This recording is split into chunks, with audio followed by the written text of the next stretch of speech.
Welcome to Spotlight Advanced. I'm Bruce Gulland. And I'm Liz Waid. Spotlight uses a special English method of broadcasting. It is easier for people to understand, no matter where in the world they live.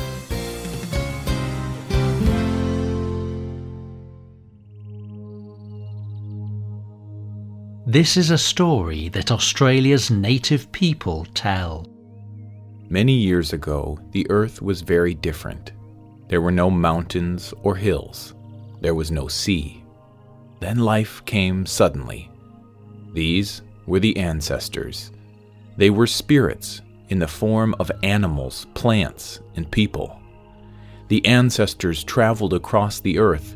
Because of them, the seas filled with water. Where they stepped, hills and mountains appeared. One of these mountains grew in the middle of the desert. Many of the ancestors lived on this mountain. The local people were called the Uluṟu. They discovered the place and lived by it, too. Today, they call this special place Uluru. Today's spotlight is on this special place, Uluru.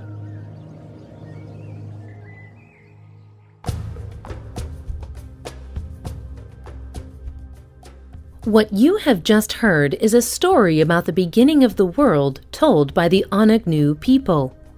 The Uluṟu are one of Australia's native people. They have lived in Australia for almost 65,000 years. The land is very important to the Uluṟu. It is filled with their history. They even talk about the land as if it were a person. They call it my grandmother or my grandfather. For the Uluṟu, the place they live is not just a place. It is part of who they are. Uluru is one of the most important places for the Uluṟu. It is a huge sandstone rock in the middle of a flat desert. From the ground to the top, it is 348 meters high, and it is 9.4 kilometers around. There are no other rocks or mountains around it. It has a dark red colour. But when the sun shines on Uluru, the rock seems to change colour. It is beautiful to see. It may even seem like magic. The Uluṟu believe Uluru is sacred or holy. For them, it shows how the world was created, and it is a part of their beliefs.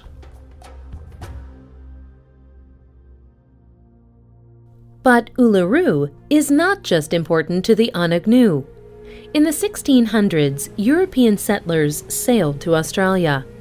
After a long time, they found Uluru. They did not know about the Uluṟu people, and they did not understand the Uluṟu religion.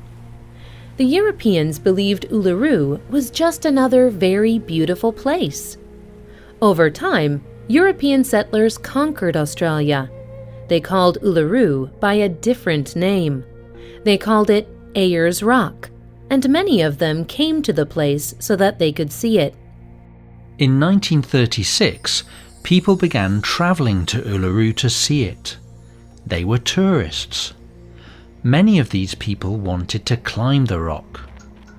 At this time, Uluru was in a national park, and climbing it became part of visiting. Many Australians were very proud of Uluru. It was one of the most well-known places in their country. It became one of Australia's national symbols. It was an example of what made their country beautiful and special. But watching tourists climb Uluru was painful for the Uluṟu. By Australian law, the Uluṟu did not own the land, but they still believed in their own law. When tourists came to climb Uluru, they were walking on places special to the Uluṟu. In a way, the tourists were even breaking Uluṟu law, and tourists were destroying part of the rock. Pamela Taylor is Uluṟu. She told the BBC, "Tourists are like insects, like ants. They climb up and down every day. Their shoes are scraping away at the rock little by little. The path is now clear from far away. It was not supposed to be like that. For many years, the Uluṟ-Kata asked people not to climb Uluru. They put signs at the bottom of the rock to tell tourists why it was important. But people continued to climb. Finally, the Uluṟ-Kata decided that their law should govern Uluru. It was too important to them. The Uluṟ-Kata talked with the Australian government. They wanted their land back.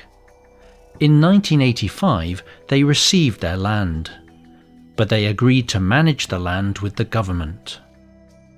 But the Uluṟ-Kata also wanted to stop people climbing Uluru. The government did not know what to do. Many people did not want to stop the climbing on the rock, and tourism brought in a lot of money. Some people believed the Uluṟ-Kata could even benefit. Maria Belias is a reporter for Northern Territory News. She writes that it is difficult to make money in that area. She says, "Creating jobs for the Uluṟ-Kata can only be positive. It would bring a lot of money to people who need it. We could address safety issues from the climb, and we could employ more guides so that people obey Uluṟ-Kata law. I can only see a chance to make a lot of money that we should explore." But the Uluṟ-Kata believe closing the climb will not drive people away.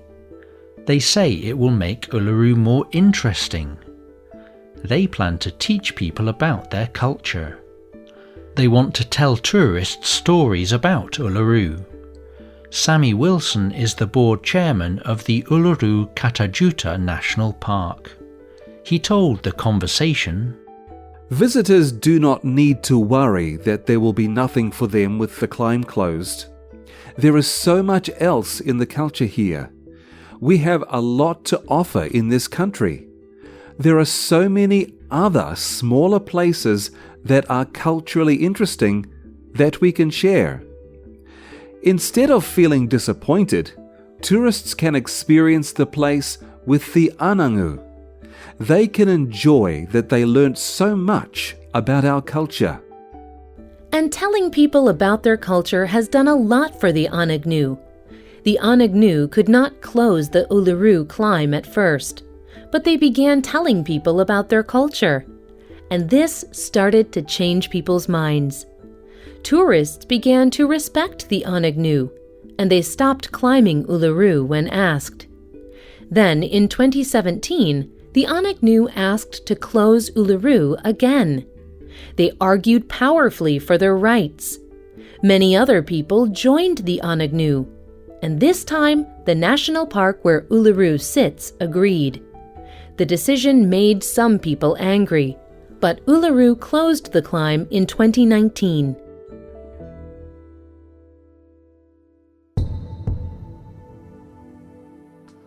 Do you think it was right to close Uluru to climbing? Or do places like this belong to everyone? You can leave a comment on our website. Or email us at radio@radioenglish.net. You can also comment on Facebook at facebook.com/spotlightradio. The writer of this program was Dan Chrisman. The producer was Michio Ozaki.